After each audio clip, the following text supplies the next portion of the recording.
If I had asked you at the start of this Sixers season which Sixers player not named Tyrese Maxey or Joel Embiid would lead the team in 30-point performances, the answer would seem pretty obvious, right? Mr. $52 million man, the max contract Paul George that was brought into this Sixers organization to be the third star next to Maxey and Embiid and be capable of carrying the load on the nights that those guys are not available. Well, with less than 20 games remaining now in this NBA season, Paul George has been passed on the Sixers for most 30-point games in the season. With 3 to his name on the entire year, Quentin Grimes has passed him with his fourth 30-point performance since coming to the Sixers. He finished tonight's game over the Atlanta Hawks, which was a loss, with 35 points, 7 rebounds, 6 assists, 3 steals, was incredibly effective, creating off the dribble, getting to the mid-range, and that is the area that I was not expecting with Quentin Grimes. I want to reflect on exactly he's bringing to this team, talk a little bit about the power balance within the offense, and these positive tanking updates that we do have regarding how things went down tonight. It was a great night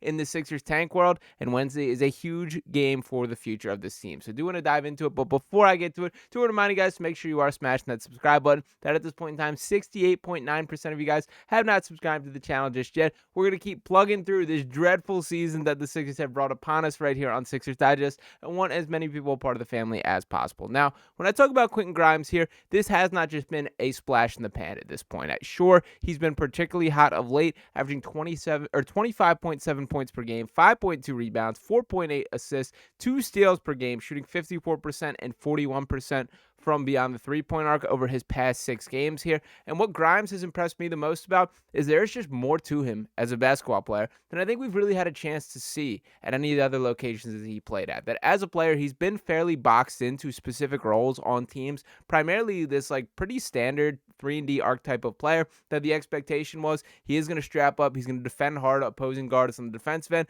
and then he's basically going to be a floor spacing catch and shoot 3-point shooter on offense. That was the version of Quentin Grimes I expected, and sure, there's been stretches where he's been let off the leash a little bit, but in the large part, that has been what he's been asked to do at the NBA level, and we are seeing him play with full basketball freedom in a way that has not been the case really for years for him to this point, and boy, is he earning himself a little bit of extra coin with it. Now, to set that clear here, the outlook for bringing Quentin Grimes back next year, I think it's incredibly likely that he's back in a Sixers uniform, and I say that because he will be a restricted free agent, and the Sixers do have his bird rights. So what specifically does that mean? There are some cap intricacies that you can get to go above to re-sign your own player there. And with the restricted free agent tag, that means they have the right to match any offer that is sent his way. So the only way that I don't see Quentin Grimes coming back to the Sixers team, if a team with a significant amount of cap space throws a pretty ridiculous offer his way. Now, granted, he is proving that he's like not just a rotation guy. He's like a dude at the NBA. That's been my takeaway from him since he came to Philadelphia. I certainly think he's shown more in this brief stretch than any other spot in his career. Now, granted, he was a regular starter with the New York Knicks. He's stuck around with, he's been a guy that has shown something. This is not a guy that this is the first time he's breaking out, but I do think he's showing more layers to his game than he's really ever had a chance to before. But my expectation will be that the Sixers are expected to bring Quentin Grimes back next year for those same reasons I just brought up, and that is really the backcourt of the future that I imagine. I think it's Tyrese Maxey, Jared McCain, and Grimes as basically your 3-guard rotation there. And by the way, for what it's worth, Jared McCain right behind him on the 30-point list with 2 to his name and a 29-point performance on the season. So breaking down the most 30-point games for the Sixers team,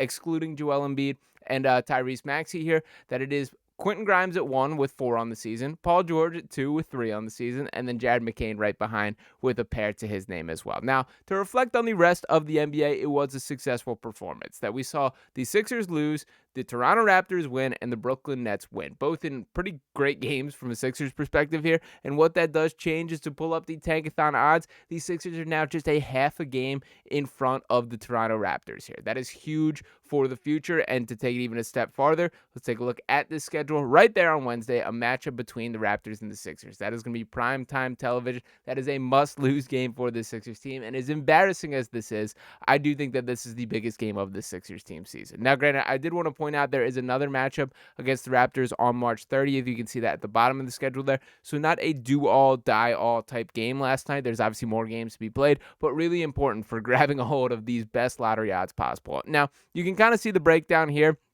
that based on what Tankathon's showing, that the Sixers, as they're currently tied with the Nets for the sixth worst record there, a 34.8% chance at being a top 4 pick and 8.3% chance at the 1 pick, to reflect on their odds of purely just keeping the pick. Shout out to Sixers Adam, that is consistently on top of things, tweeting things out here. Has been doing an awesome job covering the Sixers team, even as poorly as the season has gone, that if they are to get into that 5th slot, they would increase to a 64% chance at keeping their pick. If they stick at 6, 45.9%. So think about it, you can see the clear difference in there. One a little less than a coin flip, one of 64% chance there. So it could be a big swing, and that is one that the Sixers have to take seriously. And to give a heads up right now, we're going to see some egregious levels of tanking from this Raptors team. Anyone with a pulse that has performed at the NBA level, I can't expect to be on the floor. We will not see Emmanuel Quickly. We will not see RJ Barrett. They're going to be shutting guys down. Scotty Barnes, I think, a pretty likely chance, because I know he's trying to hit that 65 game number. He's got 14 more to go on the season. So maybe that's one sign of hope. Maybe we get the Scotty Barnes game to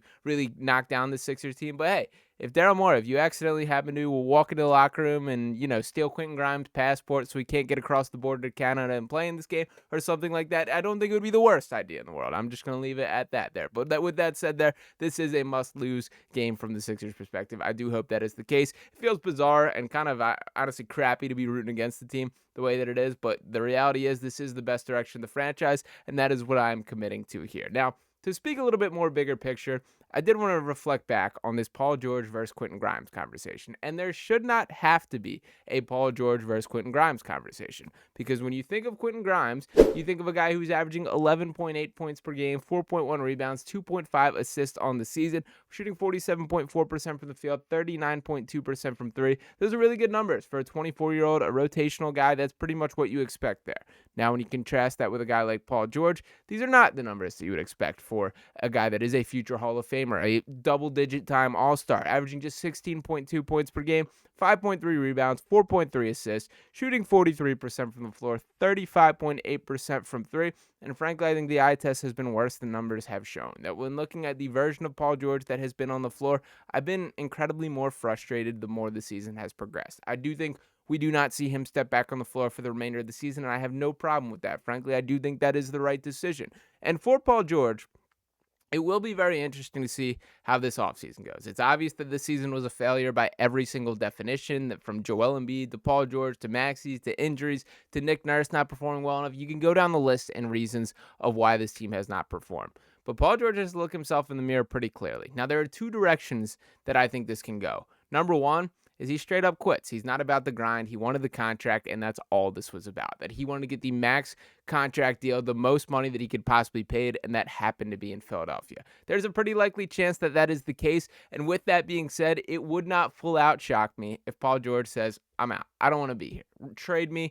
I'll sit out, whatever the case may be. I hope we don't get there, at least yet.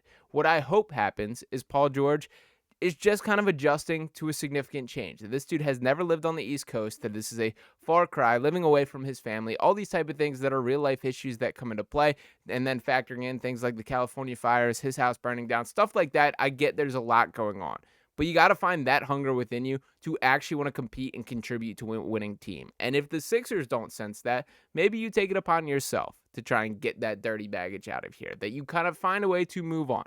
I hope we're not there either. That I think the best case scenario for all parties involved is for Paul George to wake up a little bit and look like the very good basketball player that he's been for the entirety of his career. Could this be a physical decline? Could this be we never see that version of that player ever again? Certainly on the table here. But I do think this is going to be a pretty telling offseason for the mentality of Paul George moving forward. Now, for Quentin Grimes, we know the version of him that we got, his mentality. This dude's 24 years old. He's still hungry, still trying to prove himself. Saw a really cool interview. Shout out to Sam DiGiovanni, who I know I've shown his work plenty on here. He used to cover the Knicks as starting out, getting his foot in the door in media. And he did an interview with Quentin Grimes back in his rookie year, asking him who he watches, what players he takes influence from. Devin Booker, Bradley Beal, I forget the last one he said, but I think it might have been SGA. A lot of the shooting guard type archetype. And he kind of broke it down that he was like, it was definitely Bradley Beal and Devin Booker there. And he discusses how we have similar body types, that I think we create our shots the same way. And I do think I'll just put it this way. I'm not going to get way too ahead of myself or believing in a jump at this stage. We know the reality of the season and the stakes that Quentin Grimes is performing in front of. But I do think his ceiling is far higher than I ever gave it credit. And shout out to him for continuing to prove it on a night-to-night basis. So For Paul George, this is going to be a very telling offseason. For Quentin Grimes, this might be the wealthiest offseason of his career, and I do hope it remains in Philly. And for this Sixers team, you better absolutely lose on Wednesday. We will be locked in and ready to watch to that game. So drop your thoughts below on all of these thoughts that I had there, your outlook for Wednesday, and your thoughts on Quentin Grimes as a whole. I want to hear a player comp that you guys got. Drop those in the comments there. As always, do want to remind you guys, make sure you are smashing that subscribe button. Drop it a like on this video here. I'll be back talking to you next time right here on Sixers Digest. Peace.